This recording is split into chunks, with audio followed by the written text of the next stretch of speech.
Integration में हम लोग रिडक्शन फार्मूला पढ़ रहे थे। रिडक्शन फार्मूला का ये दूसरा क्लास है। इससे पहले एक क्लास हुआ रिडक्शन फार्मूला में, जिसमें हम आपको बताए थे कि साइन के पावर n का इंटीग्रेशन क्या होगा, उसका रिडक्शन फार्मूला क्या होगा। कॉस की पावर n रहेगा तो उसके लिए रिडक्शन फार्मूला क्या होगा, उसमें लिमिट लग जाएगा तो फार्मूला में क्या चेंज आएगा, नया फार्मूला क्या बनेगा, और उस पर आधारित क्वेश्चंस आपको कराए थे। आज की क्लास में हम लोग tan के पावर n और cot के पावर n का फार्मूला सीखने वाले हैं कि रिडक्शन फार्मूला क्या होगा, कैसे डिराइव होगा, और इसमें लिमिट लगेगा तो क्या होगा, इसका फार्मूला में क्या चेंज आएगा, और इसमें क्वेश्चंस करने वाले हैं। ठीक है, तो बने रहिए आज की क्लास के साथ। सबसे पहले हम लोग tan का पावर n का फार्मूला पढ़ते हैं। ठीक है, तो जैसा कि आपको पता है कि साइन वाला जैसा हम लोग सॉल्व करते हैं उसी तरीके से tan वाला निकालेंगे। आपको हम चाहे तो सीधा फार्मूला लिख देंगे और बोलेंगे याद कर लीजिए, लेकिन ऐसा नहीं करना है। सारे फार्मूला आपको डिराइव करके बताएंगे कैसे आता है। ठीक है, तो सबसे पहले हम लोग लेट यहाँ पे आई एन मान लेंगे। आई एन क्यों मान रहे हैं, पिछले क्लास में आपको बताए थे कि यहाँ पावर में n है, इसलिए यहाँ n मान रहे हैं। यहाँ पावर 6 हो जाएगा तो 6 हो जाएगा, 7 होगा तो 7, जितना होगा उतना हो जाएगा, इसलिए n इसको माना जाता है। ये हो जाएगा इंटीग्रेशन tan का power n x into dx। अब इस पे इंटीग्रेशन बाई पार्ट्स लगाने के लिए हम क्या करेंगे, इसको लिख लेंगे tan का पावर n माइनस 2x और into tan square x into dx। अब दिमाग लगाइएगा थोड़ा सा, यहाँ पे साइन और कॉस में क्या कर रहे थे, n minus 1 into sine x या कॉस एक्स लिख रहे थे, लेकिन यहाँ 2 किए हैं क्योंकि इसको क्वेश्चन को आसान बनाने के लिए किए हैं ऐसा। अब इसे क्वेश्चन आसान कैसे बनेगा समझिएगा। हम क्या करते हैं, इस tan स्क्वायर x की जगह पे 1 माइनस सेक स्क्वायर x लिखते हैं और देखिए फायदा क्या होगा। ये हो जाएगा tan का power n minus 2x into dx, और ये हो जाएगा tan स्क्वायर x बराबर क्या होता है, सेक स्क्वायर x माइनस 1 होता है ना। 1 प्लस tan स्क्वायर x बराबर सेक स्क्वायर x, ठीक है, इंटू dx। जब इसको तोड़िएगा तो ये आ जाएगा tan सॉरी dx एक ही जगह होगा ना, दो जगह थोड़ी होगा। ये हो जाएगा sec square x minus 1 into dx। ठीक है, जब इसका इससे मल्टीप्लाई करिएगा तो कितना, अच्छा एक मिनट, चलिए सही है। तो ये कितना हो जाएगा, tan का power n minus 2x into sec square x into dx। दो अलग अलग इंटीग्रेशन में टूटेगा, माइनस इंटीग्रेशन ये हो जाएगा tan का power n minus 2x into dx। अब देखिए, अगर आपसे एक चीज पूछा जाए, जैसे कि ये क्या है, sec square x into dx है, और आप बताइए डिफरेंशिएशन tan x का डिफरेंशिएशन कितना होता है, सेक स्क्वायर x होता है ना। अब देखिए tan x का जब dx के x के रिस्पेक्ट में डिफरेंशिएशन करते हैं तो सेक स्क्वायर x होता है। तो यहाँ से काम कर सकते हैं, ऐसे लिख सकते हैं ना, d tan x is equal to sec square x into dx। और आप बताइए sec square x into dx बराबर कितना आ रहा है, d tan x आ रहा है। तो हम लोग इसके जगह पर इस सेक स्क्वायर dx, यहाँ जो सेक स्क्वायर dx है इसके जगह पर d tan x नहीं लिख सकते हैं, एकदम लिख सकते हैं। तो यही चीज लिखते हैं। चलिए आई एन का जो वैल्यू होगा वो हो जाएगा इंटीग्रेशन tan का पावर n माइनस 2x और इंटू d tan x। देखिए ना, sec square x into dx था यहाँ पे, तो इसके जगह क्या लिख दिए हैं, d tan x लिख दिए। ठीक है, यहाँ तक कोई दिक्कत नहीं होना चाहिए। अब आप बताइए, अगर ऐसा रहता क्वेश्चन tan का पावर nx और इंटू dx, तो आप क्या करते, आप सॉरी, अगर क्वेश्चन ऐसा रहता x का पावर n इंटू dx, तो क्या करते, इसका इंटीग्रेशन लिख देते x का power n plus 1 by n plus 1 लिखते ना। तो आप ध्यान से देखिए, यहाँ पर भी वही बात है, बस x के जगह पर tan x है। ठीक है, देखिए x के जगह पर tan x है, यहाँ tan x का पावर n माइनस 2 है और इंटू इसको tan x के रिस्पेक्ट में इंटीग्रेशन करना है। यहाँ भी वही बात है, x का पावर में n है, मतलब x के पावर में कुछ भी है, लेकिन इसको इंटीग्रेट किसके रिस्पेक्ट में करना है, x के रिस्पेक्ट में नहीं करना है। इसलिए इसका जो इंटीग्रेशन हुआ है x का पावर n प्लस 1 हुआ है और बाई में n प्लस 1 हुआ है। इसीलिए यहाँ भी इस tan x के पावर में कितना भी हो कुछ मतलब नहीं है, लेकिन जो इसका इंटीग्रेशन करना है वो tan x के ही रिस्पेक्ट में करना है। इसलिए हम लोग क्या करेंगे, इसका जो इंटीग्रेशन होगा इसमें एक पावर एक जोड़ देंगे, ठीक है। 10 का पावर n-2 है तो +1 कर देंगे और x कर देंगे और बाई n-2 +1। अच्छा इसके बाद भी है ना यहाँ इस चीज को लिखना है माइनस। अब देखिए ये क्या है, 10 का पावर n-2 इंटू एक्स है और dx है। अब आप ध्यान से देखिएगा in कितना था, 10 का पावर nx था, मतलब यहाँ पर 10 के ऊपर पावर में n था तो ये in था। अब पावर में n-2 है तो क्या हो जाएगा, in-2 हो जाएगा। ये चीज आपको पिछले क्लास में बता दी, सारा चीज कैसे हो रहा है, ठीक है।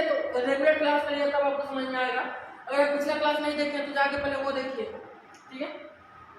तो ये कितना हो जाएगा, अब -in-2 हो जाएगा। अब ये कितना हो जाएगा देखिएगा, ये हो जाएगा 10 और ये हो जाएगा n-1 इसका पावर और x। अब आई नीचे में कितना हो जाएगा n-1 और -in-2, ठीक है। तो इतना ही हो जाएगा इसका रिडक्शन फार्मूला, ठीक है। आपको इस चीज को याद रखना है, ध्यान रखना है। और इसका रिडक्शन फार्मूला बहुत ही आसान है, in कितना हो जाता है 10 का पावर n-1 इंटू x, 10 का power n-1 x by n-1 और in-2। यहाँ in-2 का मतलब क्या है, इंटीग्रेशन ऑफ 10 का पावर n-2 dx, ये वाला, ठीक है। तो इतना आप समझ रहे हैं। इसी तरीके से कॉट का हो जाएगा, ठीक है। तो कॉट का कुछ नहीं करना है, 10 की जगह पे कॉट रख देना है। जैसे साइन वाले में क्या किए थे, साइन की जगह पे कॉस रख दिए थे, उसी तरीके से यहाँ कॉट वाले में क्या करना है, 10 की जगह पे कॉट रख देना है। तो अगर in बराबर इंटीग्रेशन कॉट का पावर n इंटू एक्स होता है और dx, तो यहाँ पे in का वैल्यू कितना हो जाएगा, in का वैल्यू यहाँ 10 की जगह पे क्या कर देना है, कॉट कर देना है, कॉट n-1 x और बाई हो जाएगा n-1 और -in-2, ठीक है। तो इसी तरीके से इसको भी आप डिराइव कर सकते हैं। कैसे फॉर्मूला आया, जैसे 10 का निकाले हैं उसी तरीके से आप कॉट का भी निकाल सकते हैं। तो उम्मीद करते हैं ये 10 और कॉट का फॉर्मूला, रिडक्शन फॉर्मूला कैसे बना, कैसे इतना आया, आपको समझ में आ गया होगा। अब हम क्या करते हैं, इसमें आपको लिमिट वाला वैल्यू बताते हैं कि लिमिट कुछ रखने पे लिमिट क्या होगा। जैसे साइन कॉस में हम लोग कर रहे थे वैसे ही करना है, कुछ नहीं करना है। अगर यहाँ 0 से π/2 लिमिट है तो इसका जो आंसर है इसमें 0 से π/2 बैठा देना है, 0 से पाई है तो 0 से पाई बैठा देना है। इस तरीके से करके आपको निकाल के बता देते हैं कितना आएगा, उसके बाद क्वेश्चंस करके दिखाएंगे इस पर, ठीक है। चलिए अब हम लोग लिमिट वाला समझते हैं। तो अगर क्वेश्चन दिया है ऐसे 10 का पावर n(x) dx और इसमें लिमिट मान लीजिए 0 से π/4 दे दें, ठीक है। तो इसको कैसे सोल्व करिएगा, तो सिंपल जो इसका रिडक्शन फार्मूला होता है वो कितना होता है आपको पता होना चाहिए। अभी बताया 10 का पावर n-1 और x बाई n-1 और -in-2 होता है। तो यहाँ in-2 का मतलब क्या है, इंटीग्रेशन ऑफ ये 10 का पावर n-2 x और इंटू dx और इसमें लिमिट कितना लग जाएगा 0 से π/4। अब लिमिट यहाँ है तो यहाँ भी लिमिट लग जाएगा 0 से π/4 और यहाँ भी लिमिट लग जाएगा। बस दूसरा कुछ भी चेंज नहीं करना है। जब लिमिट वाला वैल्यू यहाँ दिया हुआ है, यहाँ इंटीग्रेशन में लिमिट लगाया है, हम यहाँ भी लिमिट लगा देंगे और यहाँ भी लिमिट लगा देंगे, बस इतना ही चेंज करना है। और इसको सिंप्लीफाई कर लेंगे तो π/4 रखेंगे जब x की जगह पे, तो आपको पता है कि 10 π/4 1 होता है और 1 का पावर कितना भी कुछ कर लेंगे तो 1 ही होगा। अब आई में n-1 पहले से है, ठीक है। अब माइनस जब 0 रखेंगे तो 0 हो जाएगा और 0 के बाई में कुछ भी रखेंगे तो 0 ही ना होगा और इंटू ये माइनस इंटीग्रेशन, इसको लिख सकते हैं in-2।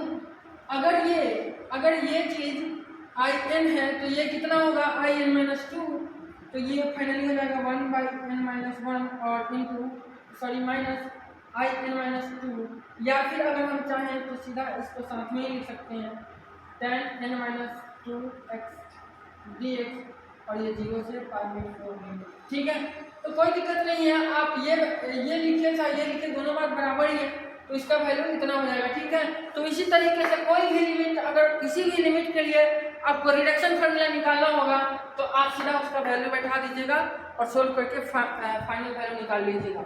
उसी तरीके से अगर कॉट का आपको निकालना हो, मान लीजिए ऐसे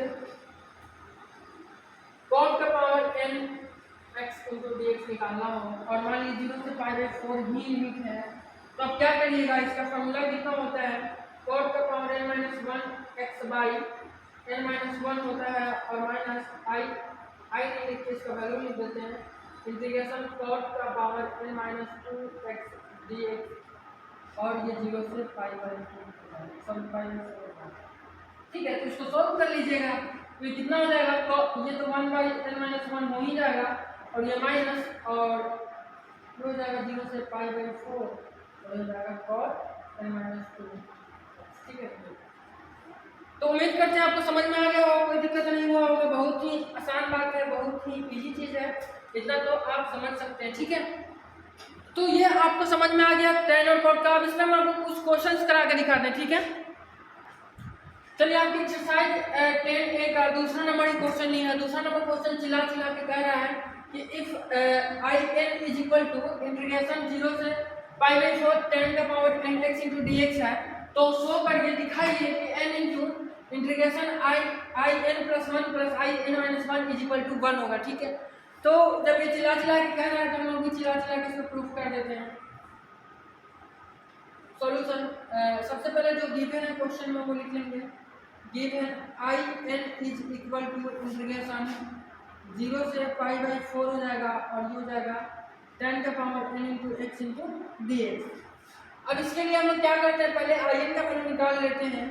तो आई एन कितना होगा, आपको पता है इसका रिडक्शन फार्मूला क्या होता है, इसका रिडक्शन फार्मूला होता है 10 का पावर n माइनस 1 एक्स और बाई n माइनस 1 और माइनस आई एन, अच्छा आई एन माइनस 2 जो होता है उसको लिख लेते हैं 10 का पावर n माइनस 2 और इंटू डी एक्स, ठीक है। और ये हो जाता है 0 से पाई बाई 4, इसका लिमिट है और इसका भी लिमिट चढ़ा देंगे 0 से पाई बाई 4, ठीक है। यहाँ तक तो कोई दिक्कत नहीं, यहाँ तक आपको बिल्कुल समझ में आया होगा। अब आगे हम लोग देखते हैं आगे क्या करना है। आगे क्या करना है, ये इसका वैल्यू पुट करना है। तो जब इसका वैल्यू पुट करिएगा तो ये कितना आ जाता है, 1 बाई n माइनस 1 आता है और ये माइनस, अब इसका वैल्यू, अब यह ध्यान से देखिएगा तो ये किसके बराबर है, 0, अच्छा एक मिनट देखिए, इसको हम लोग क्या लिख सकते हैं, इसको लिख सकते हैं आई n माइनस 2, क्योंकि आई n इज इक्वल टू 0 से पाई बाई 4 लिमिट है, इसका भी 0 से पाई बाई 4 लिमिट है, बस n की जगह पर यहाँ n है तो यहाँ n है, तो यहाँ n की जगह पर n माइनस 2 है तो यहाँ n की जगह पर n माइनस 2 हो जाएगा।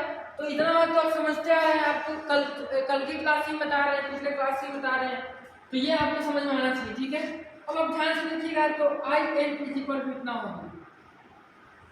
अब बताइए इक्वेशन फर्स्ट अगर हम इसको मान लें तो आई n का वैल्यू अगर इतना है तो यहाँ n की जगह पे हम क्या करते हैं, n प्लस 1 डालते हैं, तो आई n प्लस 1 का वैल्यू निकलेगा, तो रिप्लेस करेंगे या पुट करेंगे नहीं लिखेंगे कोई बात नहीं है, सीधा हम लोग लिखते हैं I n plus 1 is equal to, तो आई n प्लस 1 मतलब n की जगह पे क्या रखना है, n प्लस 1 रखना था, बाई n की जगह पे n प्लस 1 और माइनस 1 पहले से, ठीक है। और माइनस, अब देखिए आई और n की जगह पे क्या रखना है, n प्लस 1, तो n की जगह पे n प्लस 1 और माइनस 2 पहले से है तो यह हो जाएगा माइनस 2। चलिए इसको सिंप्लीफाई करते हैं, हो जाएगा I n plus 1 is equal to 1 by n हो जाएगा, क्योंकि ये 1 खत्म और माइनस ये हो जाएगा आई। अब देखिए इसमें से कट जाएगा तो कितना हो जाएगा, n माइनस 1। अब आप क्या कर सकते हैं, इस चीज़ को इधर लाइएगा तो हो जाएगा आई n प्लस 1 और ये हो जाएगा प्लस, माइनस इधर आएगा तो प्लस हो जाएगा I n plus n minus 1 और is equal to 1 by n। तो n को इधर लाइएगा तो हो जाएगा मल्टीप्लाई हो जाएगा n into I n plus 1 और plus n I n minus 1 is equal to 1। और यही चीज़ हम लोग को क्या करना था, प्रूफ करना था। तो उम्मीद करते हैं क्वेश्चन आपको समझ में आया होगा, बहुत ही आसान क्वेश्चन है ये, रिडक्शन फार्मूला का क्वेश्चन बहुत ही आसान होते हैं, आपसे हर एक क्वेश्चन अच्छे से बनेगा, कोई दिक्कत नहीं होगा, क्योंकि इसका कॉन्सेप्ट बहुत ही ईजी है और फार्मूला भी बहुत ईजी है।